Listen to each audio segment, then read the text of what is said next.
عليك السلام، اخبارك ايه؟ تمام والله. اتفضل. الحلاق اللي هنا فين؟ اتفضل انا الحلاق. انا هحلق انا. ايوه ما انا عارف هتحلق انت. بالك انا جاي من اخر الدنيا على خاطر دكانك ما انا ده. عارف.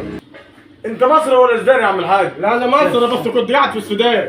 هتحلق لي حاجة مصر ولا حاجة السودان؟ انت عاوز تحلق دي موجوده ودي موجوده. هتحلق سوداني نحلق لك، هتحلق مصري نحلق لك. انا هحلق من ياوي. ماشي نحلق لك صعيدي. توكل على الله يعني ايه؟ توكل. اوعى تبهدلني. لا توكل على الله. اسمك انا كريم. مش عارف ليه؟ لا باجي حاج زعزوع. مرحبا حاج زعزوع. اوعى تضرني. لا مش هضرك انا. ده انا هخليك عبره لغيرك. عبرة والله ربنا يسترها. يعني زي الناس. طب ايه؟ هديلك البوطه. بقول لك هتحلق. بص عايز الناس تسمع العزيز.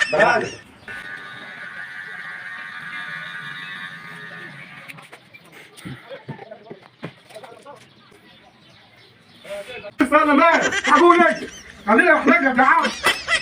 خلينا نحلق لك زي الناس. مالك؟ انت اول مره تحلق؟ لا والله اجيب لك الطفله. لا خلاص يا عم دي. لا ما تتحركش. احنا ما عملناش حاجه ليه؟ يا عم سيب حاجة. يا عم نخلص بس والنبي. طول بالك. سيب معاه. يا عم اصبر يا عم مالك في ايه؟ هو اقعد بس انت هنا. اقعد بس عشان الكرسي اللي عاوز اخده يا عم. يا عم تعالى اعمل لك اللي انت عاوزه.